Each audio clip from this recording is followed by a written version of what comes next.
The Supreme Court today came down strongly on the growing trend of the accused persons securing bail by voluntarily offering to deposit large sums of money, only to later backtrack by calling such conditions excessive or claiming that their lawyers had no authority to make the offer. A bench of Justices K.V. Viswanathan and N. Koteshwar Singh called out this practice as a misuse of judicial process, stating that courts cannot allow parties to play ducks and tricks with the court, as the sanctity of the judicial process must be preserved. The court was hearing a bail plea involving a CGST case where the accused was arrested in March 2025 for alleged tax evasion of 13.7 crores. When the case was before the Madras High Court, the accused counsel claimed the petitioner had already deposited 2.8 crores and was willing to deposit 2.5 more without prejudice to his case. Based on this offer, the High Court granted him bail subject to a deposit of 50 lakhs upfront and 2.5 crores in total. Later, the High Court modified the order and allowed the petitioner to pay the 2.5 crores after release, warning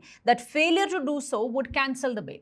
The accused then moved the Supreme Court, arguing that the bail conditions were harsh and that the previous counsel had acted without authority. The Supreme Court took serious note of this shift, saying that such voluntary offers during bail hearings were being used to bypass merit-based scrutiny by the courts. It stated that excessive bail is no bail, yes, but calling a voluntary offer onerous later and blaming the lawyer undermines the entire process. Initially, the court had set aside the High Court's orders directing the petitioner to surrender within a week and ordered fresh consideration of his bail on merits.